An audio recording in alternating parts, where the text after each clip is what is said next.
What's up, everybody? This is Super Mike 2164. We want to start this off here.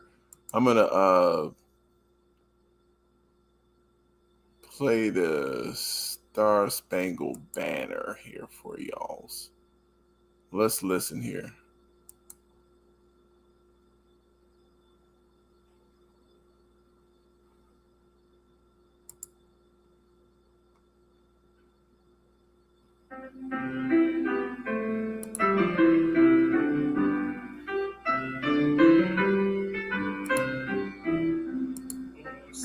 Can you see by the dawn's early light what so proudly we hailed at the twilight's last gleaming, whose broad stripes and bright stars through the perilous fight o'er the ramparts we watched were so gallantly streaming, and the rockets' red glare, the bombs bursting in air, gave proof through the night that our flag was still there. Oh, say does that star-spangled banner yet wave o'er the land of the free and the home of the brave? Oh, say does that star-spangled banner yet wave o'er the land of the free and the home of the brave?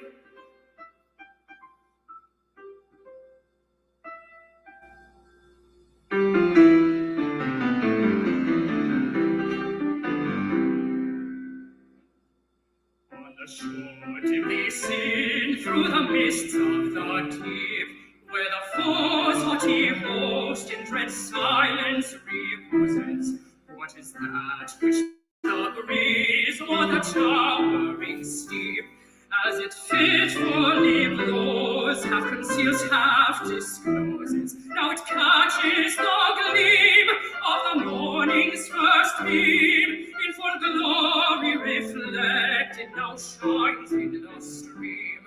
'Tis the star-spangled banner, oh, long may it wave o'er the land of the free and the home of the brave. 'Tis the star-spangled banner, oh Lord, may it wave o'er the land of the free and the home of the brave.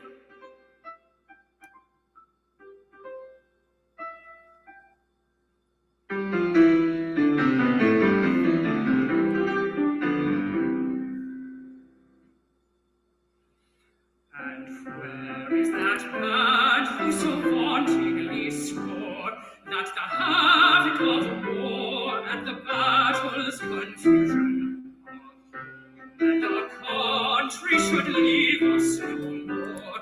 Their blood has washed out their footsteps pollution. No refuge could save the hireling and slave from the terror of flight or the gloom of the grave. And the star-spangled banner in triumph doth wave o'er the land of the free and the home of the brave. And the star-spangled banner in triumph doth wave o'er the land of the free and the home of the brave.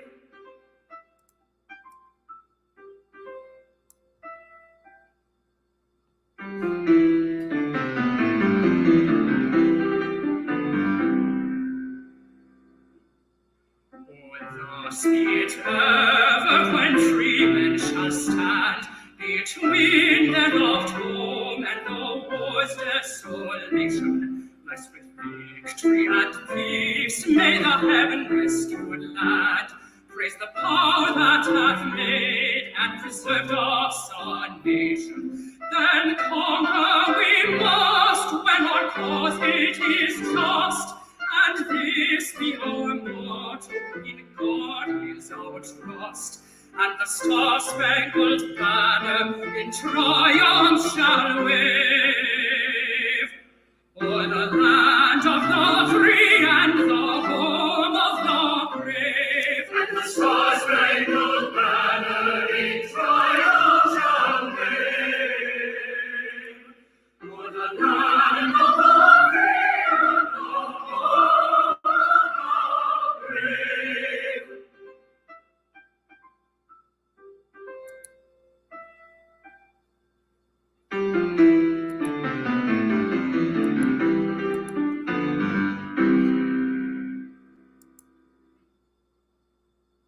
So that was that. So the thing is, I wanted to play that to set the tone just so people can understand that, we get caught up in these holidays based on some sort of,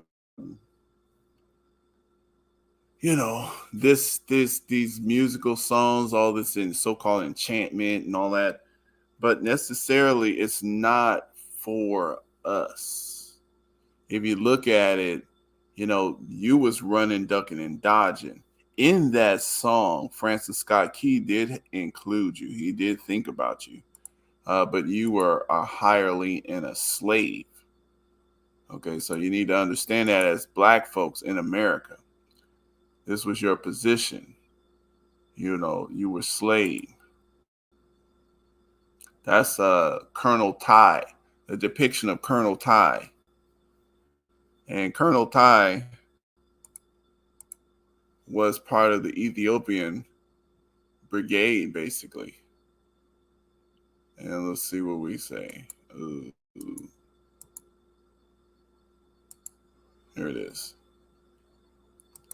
So, you know, he was talking about you can't hide the slave and the hireling. Well, Britain hired the black people to try to help them fight to keep their property of America from these rebellious colonial people. And so Colonel Ty is just an example of someone in that army, in the Black Ethiopian Army Brigade. Colonel Ty, the most feared and respected guerrilla commander of the revolution. So this is the American Revolution. Was one of the many enslaved Africans who escaped and fought for the British. See, his mind was in the right place. He was not fighting to maintain those who were dominating over him, even though the British were slave masters too.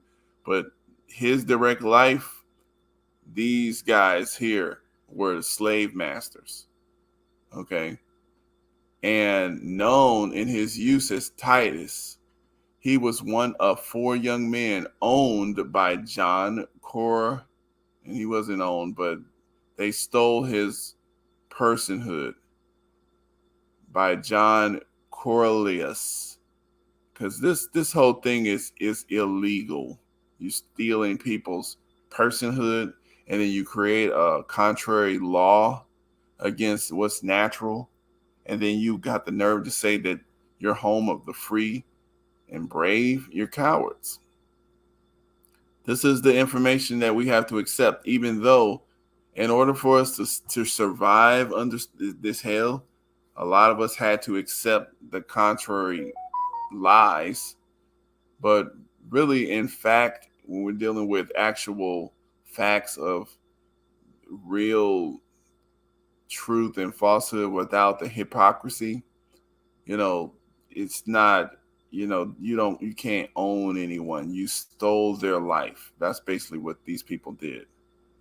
So, and so basically, they say he was owned. Okay, so known as his youth, he was by this Shrewsbury in the eastern part of Monmouth County, New Jersey. Shrewsbury Quakers, under increasing pressure from their Philadelphia influenced counterparts to the west, finally began to end slavery among themselves in the 1760s. Corliss did not follow the local practice of educating his slaves or freeing them on their 21st birthday. And by 1775, so the Quakers did own slaves. So, but they seems like they let them go first.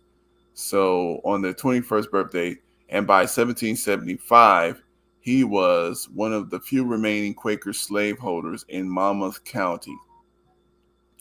In November 1775, the day after Dumas' proclamation was issued, 22-year-old Titus fled from his cruel, quick-tempered master. joining the flood of Monmouth County blacks who sought refuge. See, there's no refuge for the hireling and slave, right? Who who sought refuge from the British with the British as soldiers, sailors, and workers. Titus changed his name, gaining notoriety 3 years later as Captain Tai, the pride of Dunmore's Ethiopian regiment. Okay, now keep in mind, Ethiopian at that time they used that as black. So, Ethiopian means black. Okay, so the Ethiopian regiment. While not formally commissioning black officers, the British Army often bestowed titles out of respect, and Tai quickly earned their respect. In his first known military incursion, the June 1778 Battle of Monmouth, in which not a single black from the county fought for the Patriots. Great job, black folks. The so-called patriots of this nation. Of course, they were fighting to keep black folks enslaved, and they win that round. Okay, so they win that round.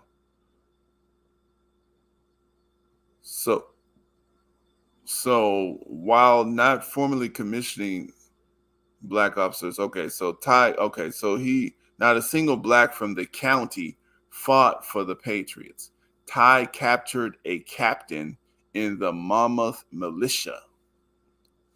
In July 1779, Tai's band launched a raid on Shrewsbury and carried away clothing, furniture, horses, cattle, and 2 of the town's inhabitants. With his motley crew of blacks and white refugees known as cowboys, Tai continued to attack and plunder Patriot homes, using his knowledge of Monmouth County swamps, rivers, and inlets to strike suddenly and disappear quickly. These raids, often aimed at former masters and their friends, were a combination of banditry, reprisals, and commission. This was war. They weren't bandits. Okay. This right here, I don't like some of this kind of talk here when they're dealing with the history, because this is warfare. These people understood that they were they were prisoners of war. And that's what it is today on some of us mentally. So basically, Tai and his men were well paid by the British, okay, according to who? Anyway, sometimes earning 5 gold guineas. Well, the thing is, they didn't have to be paid, because these people, they were fighting people who were stealing their entire labor. So, just the fact that you can actually get back at the enemy and you're making money, that was just a icing on the cake. During the harsh winters of 1779, Tai was among an elite group of 24 black loyalists known as the Black Brigade, who joined with the Queen's Rangers, a British guerrilla unit, to protect New York City and to conduct raids for food and fuel. By 1780, Colonel Tai had become an important military force. Within 1 week in June, he led 3 actions in Monmouth County. On June 9th, Tai and his men killed, how are you going to say murdered? As if it was a crime. Tai and his men killed Joseph Murray, hated by the Loyalists for his summary execution of captured Tories and under a local vigilante law. They're going to say murdered him. He wasn't murdered. He was a war combatant. Yeah, some of these, yeah, you gotta think. You still gotta think when you're reading these depictions of history, because there's a lot of stuff in there that shapes us. Okay, you gotta have a foundation to when you're reading this stuff, because they'll have you looking at a hero as somebody who was. They always like to bring up an imperfect view of a black hero, but they want you to look at their rapists, their pillagers, like you know Thomas Jefferson and you know what they George Washington. They want you to look at them as clean and sing songs for them. We got to watch this. This is all indoctrination. And so we're going to go over some of this independence. Do you think independently? Because you don't have to. You're not forced. Your body's not forced to be enslaved. But are we thinking independent nowadays as black people? As Colonel Ty did. He was thinking independent. So this Joseph Murray, he was hated by the loyalists for his summary execution of captured Tories under a local vigilante law on June 12th, while the British attacked Washington's dwindling troops. Ty and his band, Ty and his brigade, and his soldiers, and his, in his group launched a daring attack on the home of Barnes Smock, capturing the militia leader and 12 of his men, destroying their cannon, depriving Washington of needed reinforcements, and striking fear into the hearts of the local patriots. In response, Governor Livingston, see, he's the governor. Now, keep in mind, the actual patriots are actual rebels at this point. They're little rebels that's trying to steal, the taxation. They're trying to steal, all of the resources that because British is the authority at this time. So actually, Colonel Ty is on the side of their authorities, even though they all stole from us. Okay, but according to them, the British is the authority at that time. So in response, Governor Livingston, who had tried 2 years before to abolish slavery in New Jersey, invoked martial law. See, they're trying to make that man something, talking about he tried to abolish slavery in New Jersey, as if that gives him some kind of, allows you to empathize with him or something. He invoked martial law, a measure which proved totally ineffective, even as large numbers of blacks, heartened by the news of Ty's feats, fled to British-held New York. In a series of raids throughout the summer, Ty continued to debilitate and demoralize the Patriot forces. They were scared of this man. In a single day, he and his troops, I'm going to say troops, but they say his band, he and his troops captured 8 militiamen. See, they're capturing people. They're not summarily murdering you. So this is a war. They're following rules. They're capturing, okay, including the second in command, plundered their homes. Well, they say plundered, but they raided their stuff for supplies. That's what you do. They plundered their homes and took them to imprisonment in New York. That's what the police do. The police will, they will raid a house. They will take any valuables at that house and put them in police in lockup. So that's what the authorities do. But the way that they're, kind of pushing it, I don't like some of the language that they're using, because this man is an authority. He's a hero. Okay. So in a series of raids throughout the summer, Ty continued to and demoralize the Patriot forces.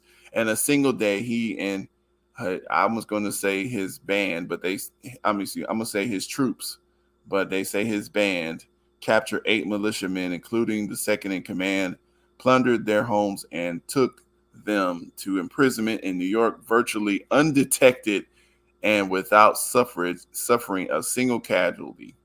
So he went in there, protected his men, uh, obtained the objective, and got out, no problem. In September 1780, Ty led a surprise attack on the home of Captain Josiah Huddy, where loyalists had tried to capture for years. Amazingly, Huddy and his friend Lucretia Edmonds managed to hold off their attackers for 2 hours until the loyalists flushed them out by setting the house afire during the battle.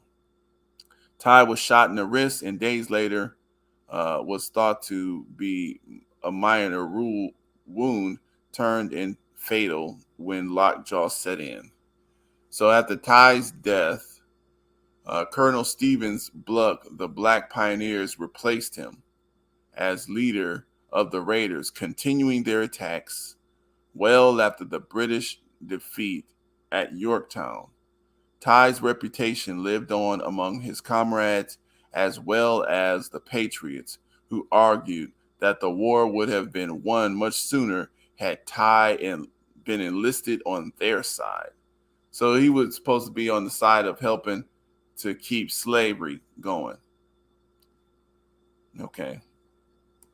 So, but I mean, that's what they got us doing now. That's what they got us doing now. What's going on, everybody? Make sure you guys press the thumbs up. What's up? Peace out. What's up, James, though? What's up, James? So, yeah, we're just going to be talking about some of this stuff. You know, I want to play this. I want to do this Declaration of Independence here. And this is, you know, like I said, this channel is a Black channel. So we want to make sure that everything that we do, we want to do it from the perspective of Black people, because I'm a Black man. Okay, so that's where I'm going to do it. Now, I try to be as rounded as I can, but I want to fill the gaps in for, you know, other people. But I'm not going to do this from the perspective that, you know, the Eurocentric type of perspective. It's just not happening. And so, you know, that's cool. You should be cool with that. If you're not, you don't have to be here. That's all. All right. So, but make sure you guys share if you appreciate what we're doing. I am on the B1 Math, Science, and History channel. And we are on Super Mike 2164, and we are on Facebook. So make sure you guys let me know what you're thinking. Say what's up, and go ahead and share it. So we're going to go into something else real quick. I want to get into, you know, the independence thing. The picture that we have up is Master Farad Muhammad. He appeared to Black America and made himself known in 1930, July 4th. So, you know, this is, you know, this is in a lot of our view, the man, his mother was a white woman. His father was a Black man. He was an Arab. He was born in Arabia. And I have shown on this channel there are Black Arabs. So people who think that Arabs are white, no, you know, there are a lot of Black Arabs. Okay. But we want to go through just this independence thing. So actually, you know what? And I want to go back over this Star Spangled Banner thing. Just talking about it. The Star Spangled Banner, okay, it's a slave song. I mean, but, you know, we understand why it is, because slavery was a part of what the foundation of the government of the United States used. Stolen labor is a very valuable resource. Labor is a valuable resource. This is why labor unions, there's a big thing with economics. You know, you got capitalism, you got communism, you got socialism. All of this is dealing surrounding labor. Okay, it's interesting that capitalism, division of work, division of labor, you know, this capitalism concept comes about, you know, around time when chattel slavery was a big deal. So Adam Smith in his book, you know, that the concept of turning men and human beings into basically, automatons or robots, that kind of came across as animals, when slavery was going on, chattel slavery. So slavery, but then there's chattel slavery, which turns the human being into a farm animal. And that right there, is interesting. But let's do this here. I want to look at that song just a little bit real quick. And we're just going through some of this stuff, guys. If you do want to come up, just press link. Just say link in the comments. I'll drop the link. If not, we're just going to go through some of this. So this is Francis Seski. If you notice the first few verses, they sing cool. It's not, but they actually had to change it because of the times and the pushback from the Black American community. So they said to say you can see Twilight. They're talking about the Star Spangled Banner, which is their flag. He goes over. They proudly announced that this is the land of the free and the home of the brave. So they're free and they're brave. So really, it's the land of the free. It's not the land of the slave. So that's something that Black America needs to understand. When they were singing this song, they were saying it's not yours because they considered you a slave. Okay, so and the shore dimly rise through the mist, and they kind of talking about their flag. Okay, it catches the gleam in the first beam, and the home of the free, land of the brave. Okay, so this is the controversial verse that they like to to not say anymore. And it says, "Where is that band who so vauntingly swore?" Okay, that band. Remember Colonel Ty? They call them bandits, and they call his team a band, or all of those Black revolutionary, those British soldiers, those Ethiopian regiments. Where is that band who so vauntingly swore that the havoc of war and the battle's confusion, a home and a country, should leave us no more? So basically, they wanted to take that from them. They've saying their blood has washed out their foul footsteps pollution. Okay, so basically they were killed. So no refuge, so no British refuge could save the hireling, those white people who was indentured servants, or those folks who was not slaveholders or was hired mercenaries against the patriots. No refuge could save the hireling and the slave. So they know the slaves were leaving to help the British stop this slavery thing. But this song is against those people that they call slaves, which are the Black and the indigenous American people. So Black people, if you're sitting up getting all into this here, you're getting all into this spirit of this song, you're really deceiving yourself, and you're deceiving your children. This kind of stuff you got to break away from. So the last one, thus be it ever when free men shall stand. See, and notice, Black folks, it's not freed man. It's not freed man with a D. It's freemen. So they are freemen, and you guys are wanting to call yourself freed man. Another man cannot free you. You have to free yourself. And so that deals with your mind. Okay, you want to free yourself mentally, so becoming independent. See, this is their Independence Day, and there's a lot of lessons that we can learn from this. Oh, thus be it ever when freemen shall stand between their loved home and the war's desolation. Bless with victory and peace may the heaven rescue the land. Praise the power that hath made and preserved us a nation. Okay, then conquer we must. See, these are conquerors. Conquer we must when our cause is just, and this be our motto: in God we trust. And they don't really believe in God right now. The Star Spangled Banner triumph. So the land is free, home of the brave. All right, so also let's look at this Declaration of Independence thing. Now, this is coming from the National U.S. Archives. I'm going to play a couple things, but really I just want to show they do. So half of this is an hour in about 11 minutes long. They're going to read the Declaration of Independence. It's very important to learn some of these words and think about the situation that actually produced these words. Okay. What was the environment like? What is the context like?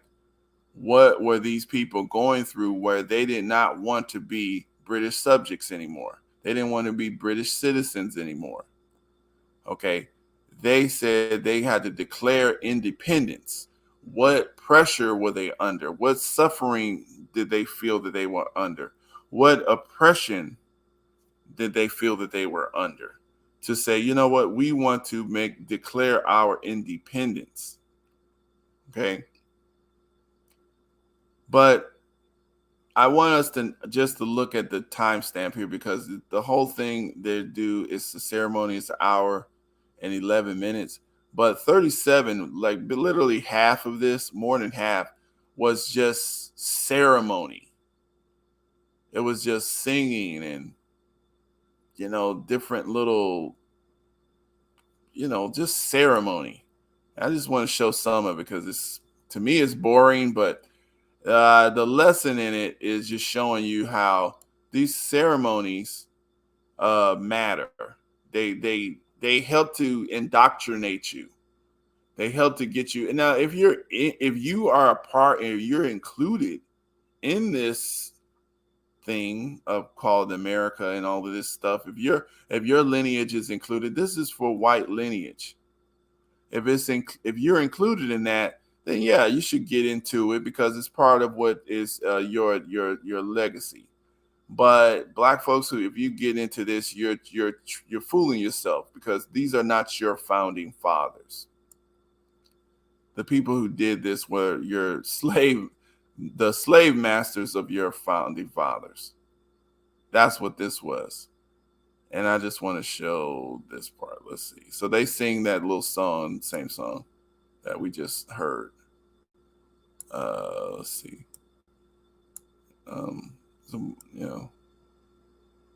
Let me see here. I'm getting here. Okay, so let's look at this. Good morning, ladies and gentlemen. The United States Army Military District of Washington, under the command of Major General Jeffrey Buchanan, is proud to present the United States Army Old Guard Fife and Drum Corps. The 3rd United States Infantry Regiment, the Old Guard, traces its lineage back to the 1st American Regiment of the 1784, and today serves as the Army's official escort to the President of the United States. In 1960, the Fife and Drum Corps was organized to participate in official ceremonies and to revive our country's musical heritage. As one of the Army's premier musical organizations, the Corps performs for visiting dignitaries and heads of state at the White House and throughout our nation's capital. In addition, the Corps travels extensively, averaging 500 performances annually, while serving as a goodwill ambassador for the Army across the nation and abroad. Ladies and gentlemen, please join me in welcoming the United States Army Old Guard Fife and Drum Corps.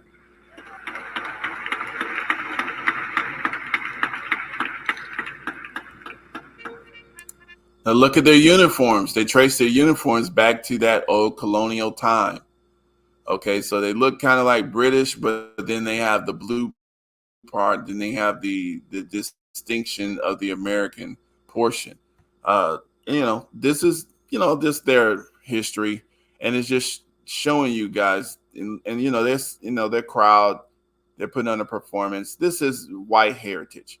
I mean, and it's okay for them to do this. This is for them, though. You just don't want to get black people confused and all into this as if this is yours. This is why y'all get disappointed, because this is not yours. Okay, this is not your Independence Day, Black people. You had a totally different trajectory. Yes, you were here. Yes, we were here. But we wasn't in this portion of the game here. This ceremony stuff here.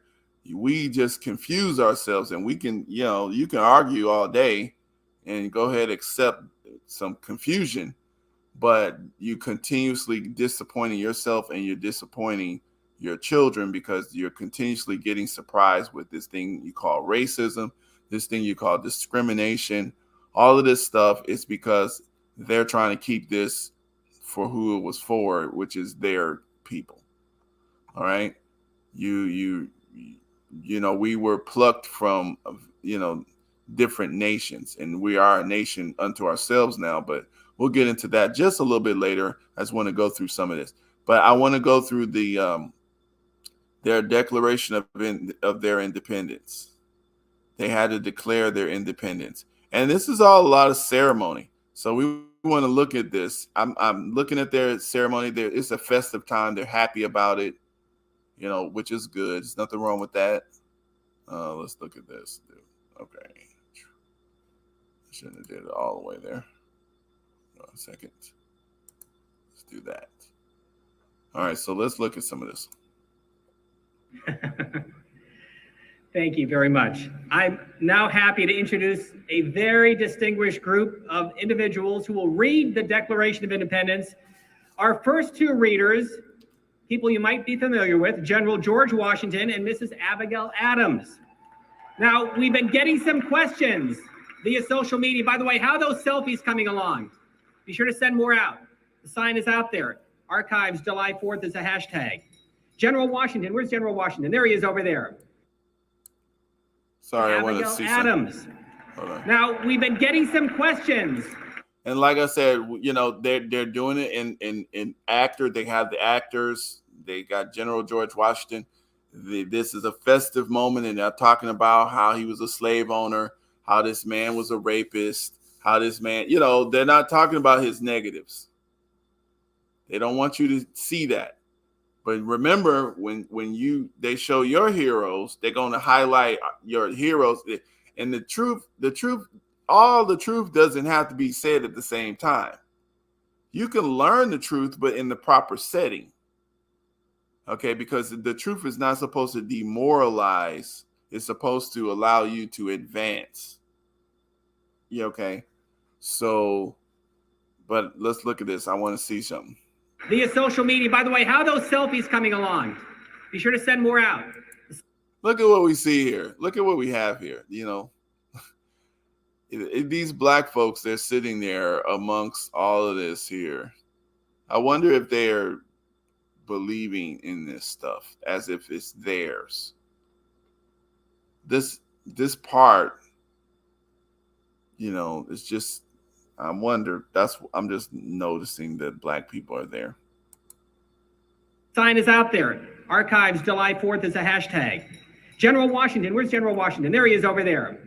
General Washington, a question from one of our friends on social media. What do you do in your free time? What precisely is free time? Time is rarely free. I enjoy spending time with my beloved Patsy at my property at Mount Vernon. Indeed. Well, we appreciate you making the journey from Mount Vernon to our nation's capital, which appropriately enough is named after you, kind sir. Thank you so much for having me. It is an honor indeed. General Washington, thank you. And next, to read the grievances against King George III, we have three of the leaders of the Second Continental Congress, Mr. Thomas Jefferson, Mr. John Adams, and Dr. Benjamin Franklin. And keep in mind, these are rapists, and this is a pedophile. Thomas Jefferson was a pedophile. He, was raping and having babies by a Black woman, even though he was married to his white wife. He's And these other two, they're rapists as well as slaveholders. All three of these people are slaveholders, just so we know. These three gentlemen will know the words of the Declaration probably better than anyone else. All three served on the committee to draft the Declaration. And who was the primary author? Who has the answer to that? And we notice black people sitting here. Interesting because, they may have enslaved you guys. So you never know. But, or they could also have just, had you flogged or something. Of course, Thomas Jefferson. Now, Dr. Franklin, we have a question for you as you get situated. This is from the Twitter account Arrow252525 with the question, what do you enjoy most, Dr. Franklin, being an inventor, a statesman, a publisher, or something else? And tell us why. Oh, good heavens. Well, I think that I enjoyed most the opportunity to serve my fellow man, my fellow citizens in all of those roles. Upon my death, I would like it to be said with regard to me that he lived useful, not he died rich. Wise advice, Dr. Franklin. Thank you. And also, to read the names of the 56 signers of the Declaration, we are pleased to welcome back Private Edward Ned Hector of the 3rd Pennsylvania Artillery Company. He is a free black colonial soldier. He is a respected patriot and a hero. Now, this is a question for any one of you. What is your favorite place to visit? First off, this is a sellout. This is a black colonial soldier, meaning if he's fighting to maintain slavery, this is what we call a coon. Okay? This is who you want to honor. Just so you guys buy into this madness. He's fighting to keep his own folks enslaved, but he's free. All right. I mean, that happens. It happened too. In our young nation, and tell us why. Can I go first? Ladies first. Ladies first. Well, I always actually prefer to be home under my own vine and apple tree, of course, in Braintree, Massachusetts. Oh, good New Englanders, you, yes. But I do enjoy also visiting wherever my children are. And at present, my daughter, when the country was first founded, was in New York. So I did like visiting her because she'd gotten about the business of giving me grandchildren. So I always like to be wherever my family is. Thank you, Mrs. Adams. What about your husband? John Adams, for once, will be succinct. No, for once. My favorite place to visit is wherever Mrs. Adams is. Yeah, this stuff is actually really boring, but what they're doing here is they're indoctrinating everyone with crap. These were bloodthirsty thieves. They got rich by stolen labor, stolen land, murder, rape, pillaging. Thomas Jefferson, when the Haitians, they fought to get their independence from their own nation, he made the deal with Napoleon and the French to enforce oppression on that island. And that deal is still respected by the United States government today. So, this is from the black perspective. We can't get caught up in this. But let's keep, it's kind of hard for me, but I kind of go a little further because I just want to hear them read it, because this stuff here that they're doing here is just so much indoctrination crap. It's irritating. But Roads of Pennsylvania, lovely beyond description. Pennsylvanians. What did they have the coon say? Let's see. If you would require me to travel away from Monticello, then I would very much like to travel back to the southern coast of France. Wouldn't you all? Yes. He liked to travel to the southern coast of France. That's why he made the deal with Napoleon to keep Haitian, the island of Haitian, and get Toussaint killed, and to make sure that they maintain the stranglehold over the Haitian island in exchange for the Louisiana Purchase. Okay, keep going. Yeah. I wouldn't. Private Hector.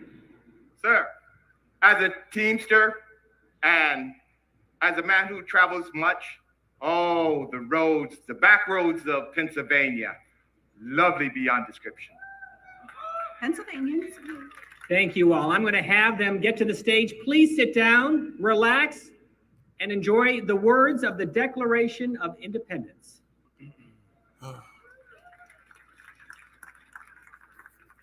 You must pardon me. I have grown gray in your service, and now I find myself going blind.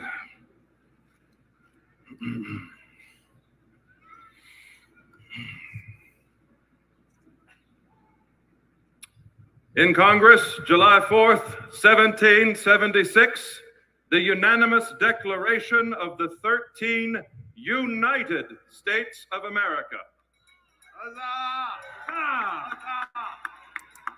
Now, keep in mind, this here, they had 176 years of wrangling to get them united enough to go ahead and make this bold. This is rebel talk, okay? This is crazy talk at that time. They had been subject to Britain. But after 176 something years, you got to realize 1776 versus 1607. So what is that? Like 171 years or something like that, or 169 years or something, whatever it is. It's like 170 years worth of being British subjects versus ready to fight so that they can keep all of the stuff that they have and stop paying taxes. They just didn't want to pay taxes.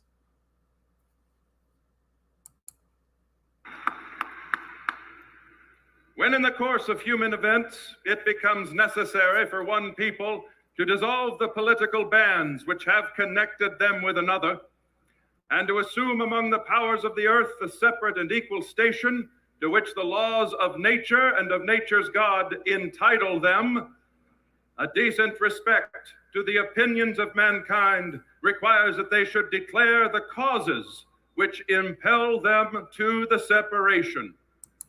So really the law is nature. See, so they're actually doing this, they're declaring independence because when in the course of human events, the situation is causing one group of people to separate and dissolve the bands which connect it politically to another group of people. That sounds like some black people need to really look at, because this really wasn't us declaring independence from nobody at this point in time. This was white folks and white government. This is why this is a white nation. This is why we get surprised all the time with this thing called racism, because we're still thinking that this involves us as somehow the actual founding fathers of this little government thing that they got going on. And because it's not including us, but we don't want to accept the fact that it's not including us, we still get, after 150 years of freedom, they call you a minority still. What does that tell you? You're not the same. That tells you right there, you're not the same. You're not a citizen, you're a minority still. So, but we still don't want to accept the fact because it's too painful, right? We hold these truths to be self-evident, that all men are created equal, and that they are endowed by their Creator with certain unalienable rights, and that among these are life, liberty, and the pursuit of happiness. Now, the black people probably get confused because they said in their writings, they say that all men are created equally. But what does their constitution say about you? You're not a man. You're 3/5 of a man. So that didn't, according to their logic, their white supremacist logic, it does not include you. So we do need to think about a Declaration of Independence.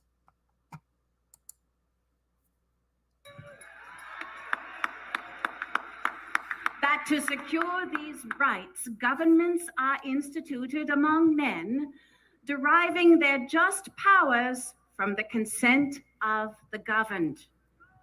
And that whenever any form of government becomes destructive of these ends, it is the right of the people to alter or to abolish it. You see that's why they had the January 6th thing. But see, black folks, in their minds, you don't have that right. That's why, they oppress you in the streets. We had this conversation on Black is Not a Color of oppression. We had a conversation between a couple people who, one says there's no oppression and those sorts of things. But there's always oppression. Oppression is natural. That's just human. That's just human development. One group, literally, even your parents' home can become oppressive to you because sometimes you feel like you're being restricted. You're being restricted from what you would like to get done. And so that is it feels like a degree of oppression. Can this thing work right? I don't know if I can get to that point. But the point is, you feel like there's a degree of oppression. And so you have to go on your own, independence. That's what they're saying. So let's go back over to it.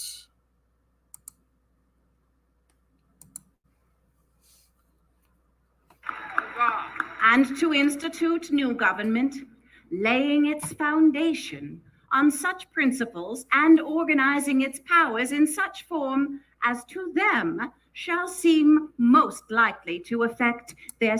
So, but this is something that we should all study, this Declaration of Independence. They're saying that you got rights, but in order to protect those rights, governments are formed. So this government wasn't formed to protect your black rights. Okay, the government was formed to protect white folks' rights. This is why if you understand this, it should not surprise you of how black folks are being treated and have been treated in this country. The government was not formed to protect your kind of rights. So if you want your rights protected, you're going to have to go ahead and do some thoughts of independence. And it's a very radical situation. It's not something that is like right now they're celebrating it, but this is not something that, all of them were criminals for doing this. Safety and happiness.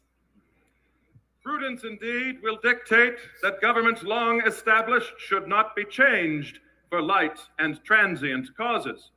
And accordingly, all experience hath shewn that mankind are more disposed to suffer while evils are sufferable than to right themselves by abolishing the forms to which they are accustomed.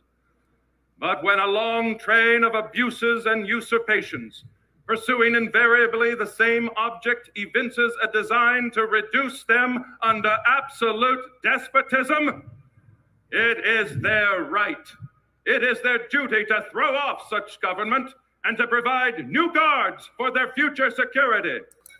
Let's see, black folks, that right there, if you study that part that he just said, that really applies to our situation because we don't want to change. We're putting up with a lot of evil practices from this system. We're putting up with a lot of stuff. We're trying to change it. We're trying to make it better. The human being is not once you've gotten used to something, you want to try to just get it better. But after a long period of despotism, of just abuses, you don't want to subject yourself to despotism.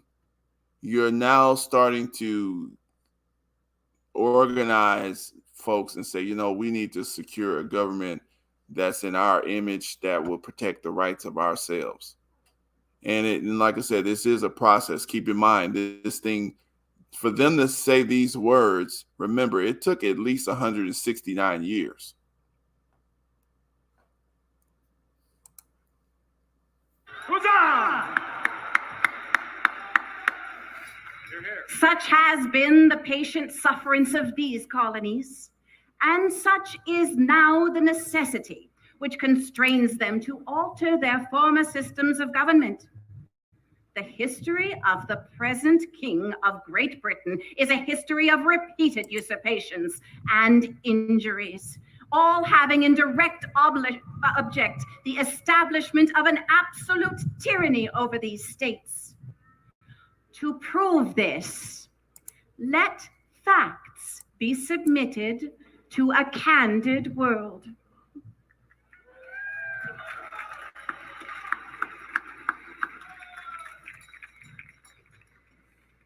He has refused his assent to laws, the most wholesome and necessary for the public good. Yes, I know. He has forbidden his governors to pass laws of immediate and pressing importance, unless suspended in their operation until his assent should be obtained, and when so suspended, he has utterly neglected to attend to them. He has refused to pass other laws for the accommodation of large districts of people, unless those people would relinquish the right of representation in the legislature, a right inestimable to them and formidable to tyrants only. Now, keep in mind, they're listing the things that they feel that has oppressed them. This is why they were they're saying this is what they believe that everybody at that time was saying, damn, this is real bad. This is the reason why we got to make our own government. Now, black folks, do we have a list of abuses of the American government that we can run off a list? Do we have something like that for us to say and decide that we would like to go ahead and do this and start forming something that we can use to protect our own rights in America here? Do we have something that we can put in this kind of form? I want us to think about that, because you're celebrating somebody else's independence if you're black in America and you're really trying to run it the way that you're trying to involve yourself mentally into their stuff. You're celebrating yourself as an enslaved person. He has called together legislative bodies in places unusual, uncomfortable, and distant from the depository of their public records, for the sole purpose of fatiguing them into compliance with his measures. He has dissolved representative houses repeatedly for opposing with manly firmness his invasions on the rights of the people. He has refused for a long time, after such dissolutions, to cause others to be elected, whereby the legislative powers, incapable of annihilation, have returned to the people at large for their exercise, the state remaining in the meantime exposed to all the dangers of invasion from without and convulsions within. He has endeavored to prevent the population of these states. For that purpose, obstructing the laws for naturalization of foreigners, refusing to pass others to encourage their migration hither, and raising the conditions of new appropriations of lands.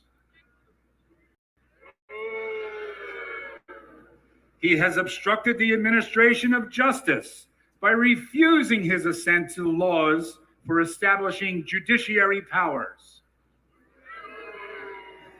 He has made judges dependent on his will alone for the tenure of their offices and the amount and payment of their salaries.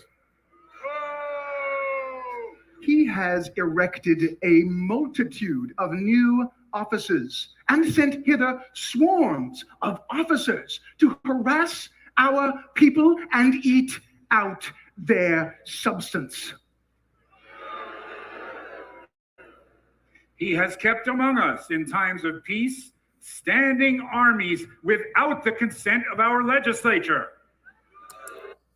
Now that right there happens in Africa, and it's also happening in the cities of America. You know, there's no crime is down, and they got big old armies of police there just to incite more violence and go undercover and start beefs between these different little street organizations. So my point is to the people who want to declare independence with white folks. First of all, you think they're going to accept you? No, because they know the history, but you don't. A lot of us don't. A lot of them do. See, look how many of them are there. Let's say black folks held an event like this for Black history. How many black people would attend an event such as this to reenact our history? It may be a lot, but we would have to do a whole lot to get us there. And to get some true historical reenactment done.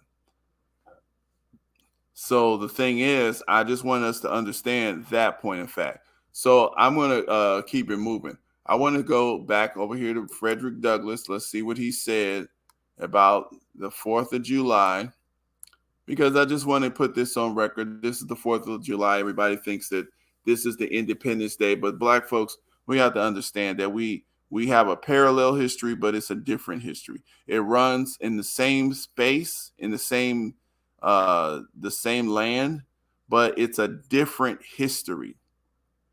It's a different take. That's why when you look at a lot of the American history, they always try to write out the black people. And we get so surprised when we hear about a Colonel Ty or Hidden Figures or all of the black people who helped make the space shuttle possible. All of the black people who, you know, designed and built the different buildings in the South and the White House and all of the different structures. Lewis Latimer, who designed, you know, the DC power systems and for the first electrical grid, the light of the light bulb. Okay, who drafted the plans for the telephone, Alexander Graham Bell. For Alexander, you know, this one black man did this. We get surprised when we hear these black people because it's actually their law to write out black achievement. Your achievement is basically their property, so that they take credit for it as if it was their own. Okay, so let's look at this here. And this is something that, you know, if you want to continue to be a slave, you know, then, you know, probably you'd be like, well, you know, you'll come up with a reason to just ignore these simple facts. We have a track record of this here. And the fact that these folks will not respect you as a black person kissing up behind their butts, because they know, and you should know, the history.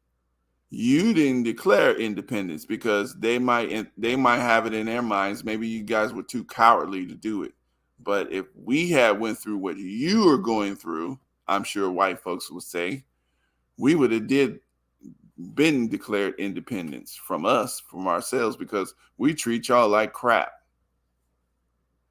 So Frederick Douglass, 4th of July speech, 1852. Mr. President, friends, and fellow citizens, he who could address this audience without quailing sensation, has stronger nerves than I have. I do not remember ever to have appeared as a speaker before any assembly more shrinkingly, nor with greater distrust of my ability than I do this day. A feeling has crept over me, quite unfavorable to the exercise of my limited powers of speech. The task before me is one which requires much previous thought and study for its proper performance. I know that that that apologies of this sort are generally considered flat and unmeaning. I trust, however, that mine will not be so considered. Should I seem at ease, my appearance would much misrepresent me. The little experience I have in addressing public meetings in country schoolhouses avails me nothing on the present occasion. The papers and placards say that I am to deliver a 4th of July oration. This certainly sounds large and out of the common way for me. It is true that I have often had the privilege to speak in this beautiful hall and address many who now honor me with their presence. But neither their familiar faces nor the perfect gauge I think I have of Corinthian Hall seems to free me from embarrassment. The fact is, ladies and gentlemen, the distance between this platform and the slave plantation from which I escaped is so considerable, and the difficulties to be overcome in getting from the latter to the former are by no means slight. That I am here today is to me a matter of astonishment as well as of gratitude. You will not therefore be surprised if in what I have to say I evince no elaborate preparation, nor grace my speech with any high-sounding exordium. With little experience and with less learning, I have been able to throw my thoughts hastily and imperfectly together, and trusting your patience and generous indulgence, I will proceed to lay them before you. This, for the purpose of this celebration, is the 4th of July. It is the birthday of your national independence and of your political freedom. This to you is what the Passover was to the emancipated people of God. It carries your minds back to the clay and to the act of your great deliverance and to the signs and to the wonders associated with the act of that day.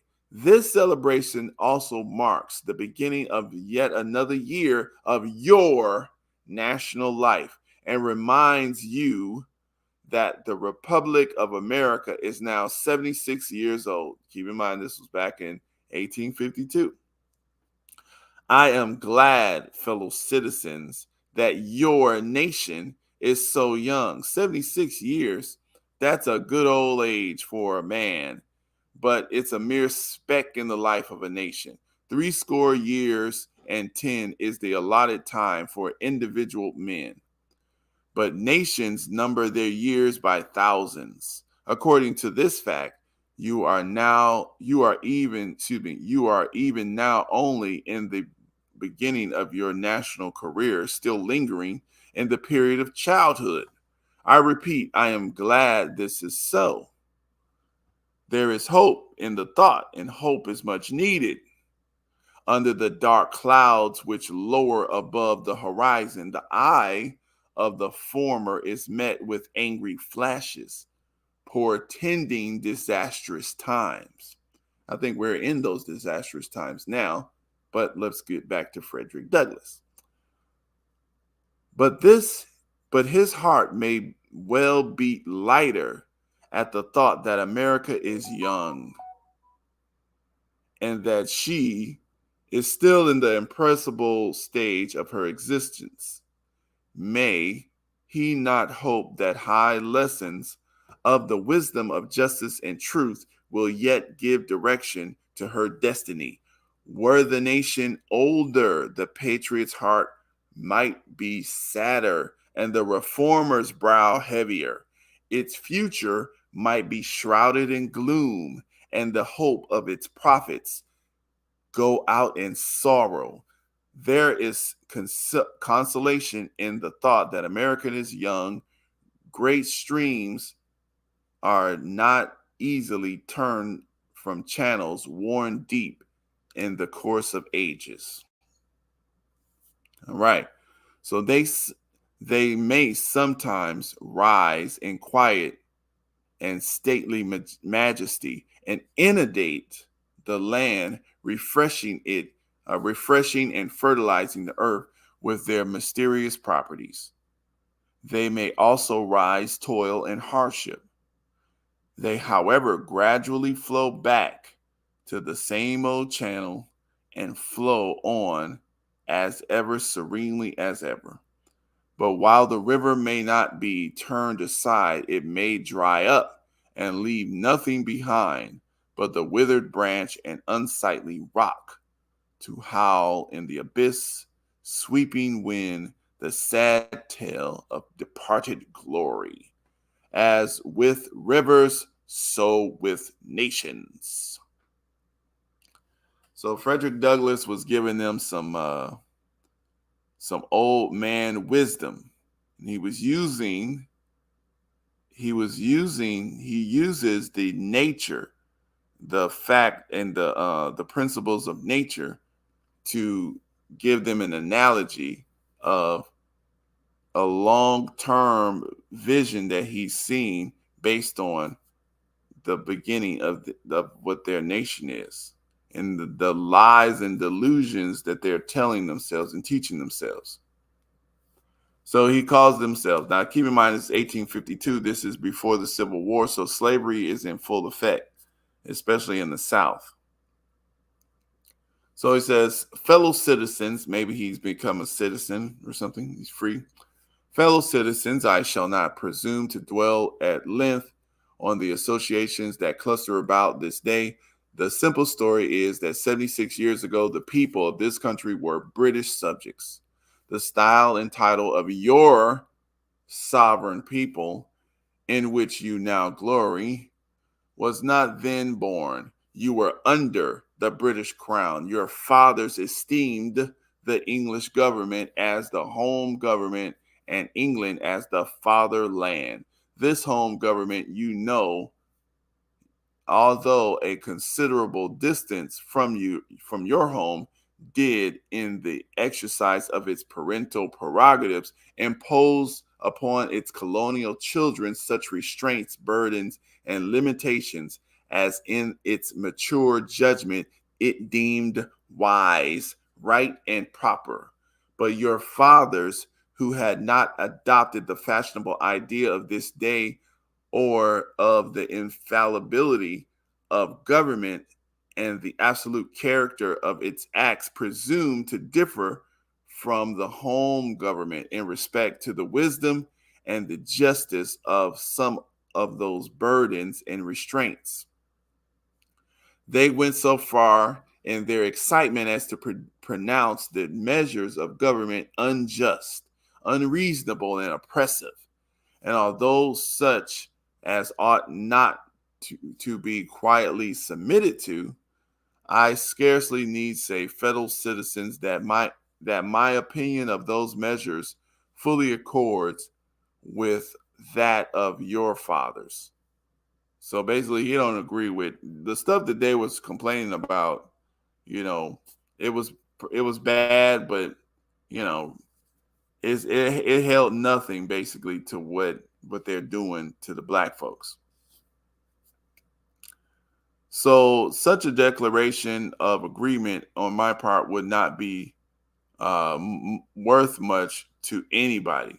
it would certainly prove nothing as to what part I might have taken had I lived during the great controversy of 1776.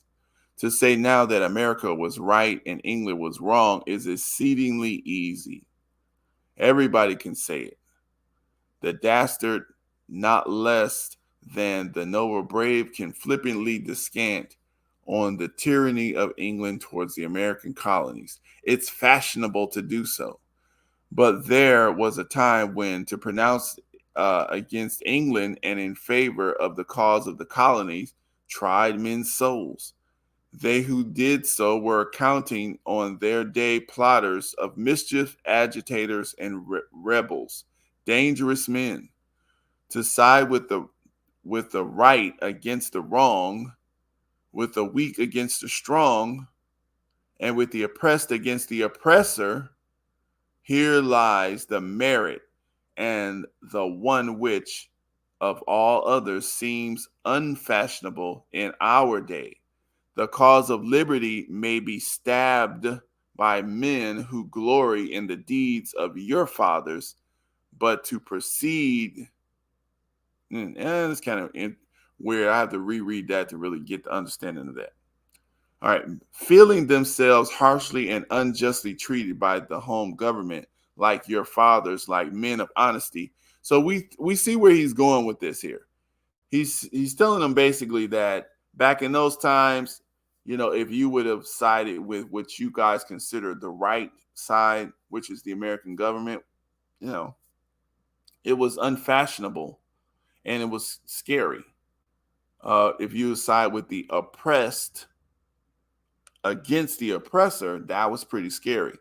So what he's doing is leading them up to the fact that you're oppressed right now are the black people. Now, are you going to side with the oppressed or the oppressor? Are you going to be on the right side of history or the wrong side of history? All right. So,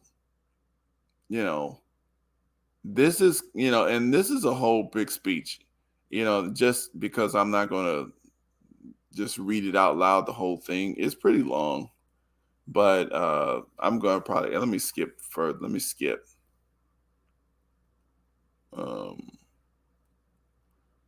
Peace men prefer revolution, peaceful submission, bondage. They were quiet men, but they not shrink against it. So he builds them up. He builds their founding fathers up. Friends and citizens, I entered not further into the causes which led to the adversity. Okay, so remember also, as a people, Americans are remarkably familiar with all facts. All right, I'll leave therefore the great deeds of your father. So now he built their fathers up. So now he goes here. My business, if I have any here today, is with the present. The accepted time with God and his cause is the ever living now.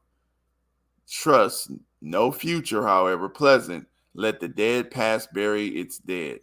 Act in living present heart within and God overhead. We have to do with the past only as we can make it useful to the present and to the future, to all inspiring motives, to noble deeds which can be gained from the past. We are welcome, but now is the time, the more important time. Your fathers have lived, died, and done their work, and have done much of it well. You lived and must die, and you must do your work. But you have no right to enjoy a child's share in the labor of your fathers unless your children are to be blessed by your labors. All right, so let's keep going here. I want to get to the part when he starts talking about the black folks. All right, let me see here.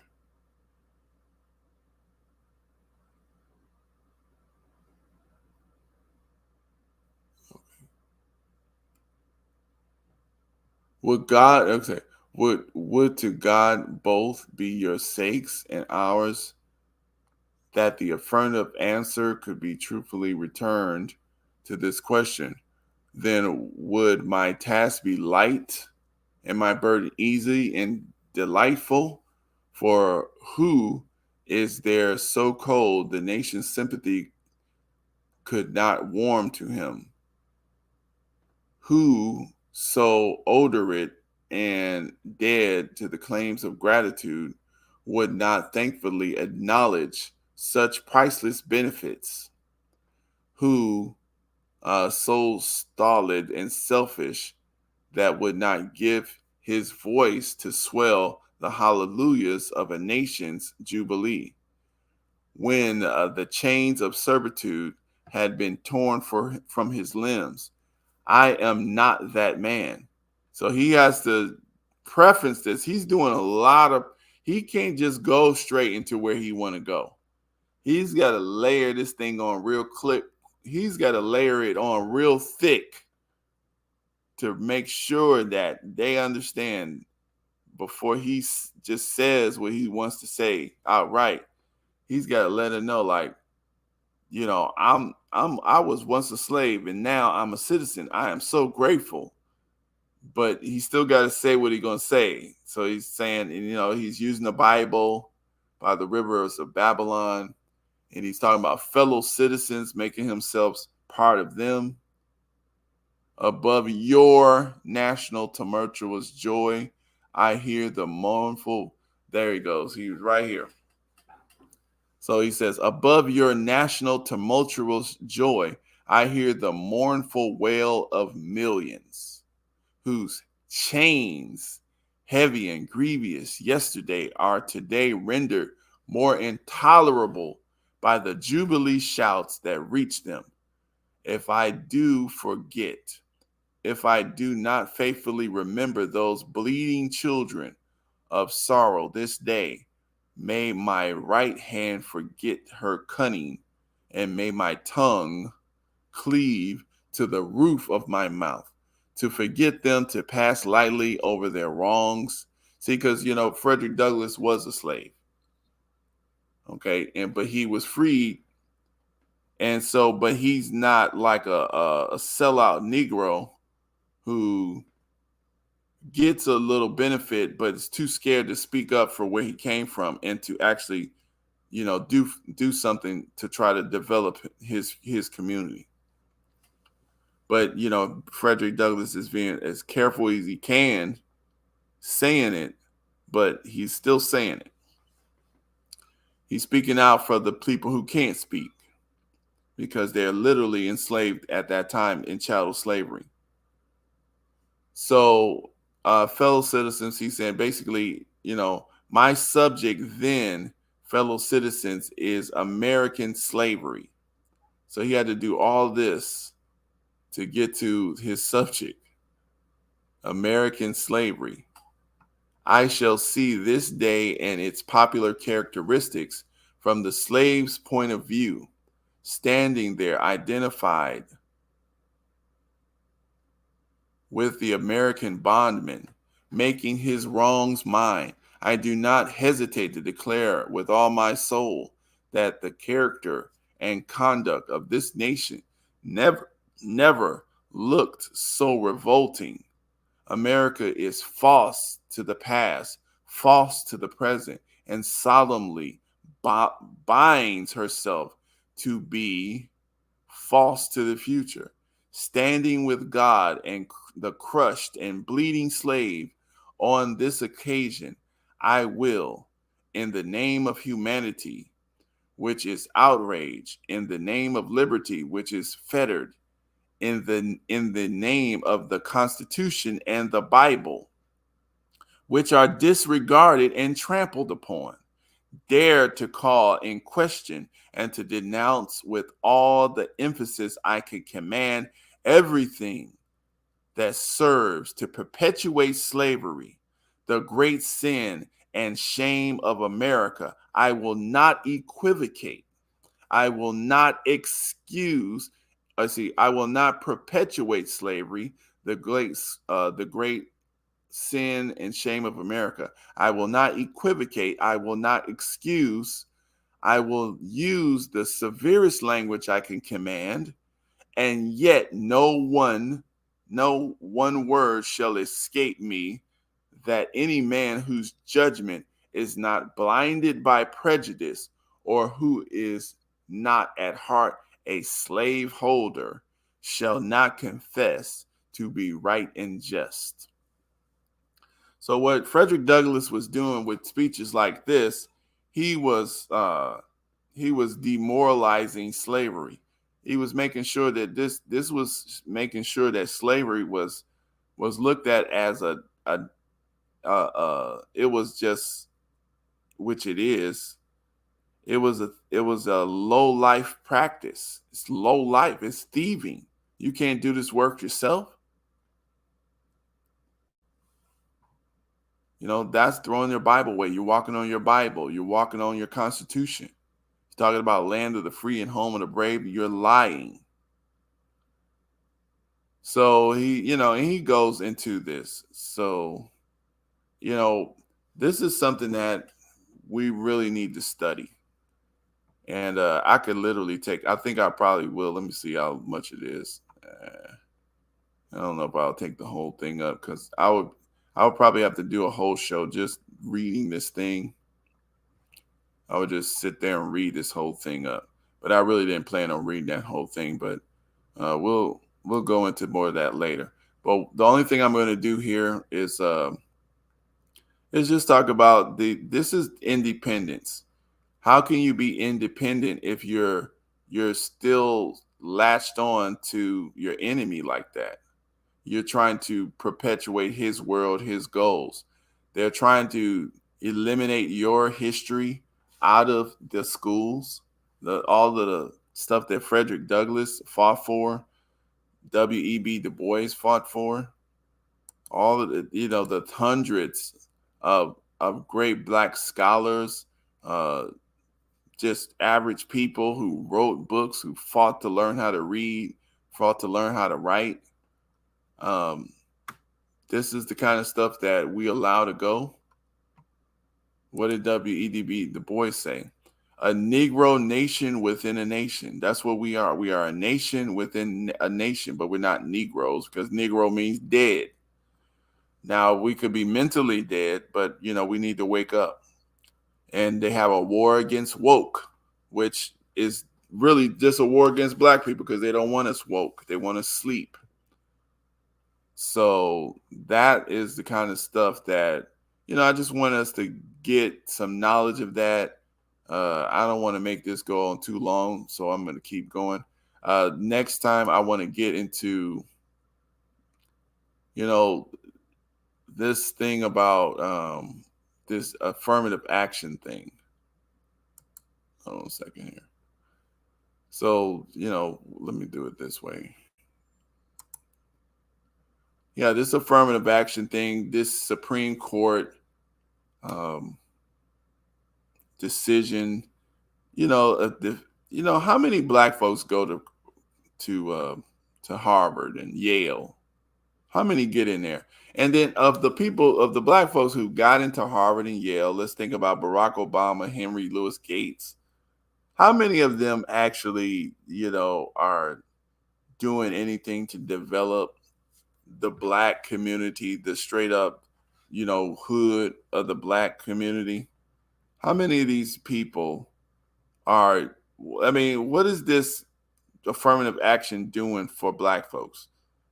How many of these mayors, how many of these elected officials, or these people who get this Ivy League education, these Black faces get this Ivy League education, who join these sororities and fraternities, that we, did this affirmative action to try to get them in?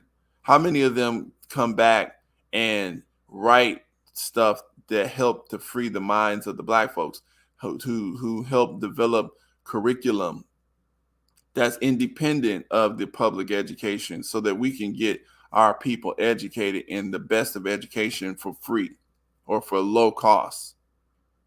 How many of them do the stuff like that, who take advantage of that?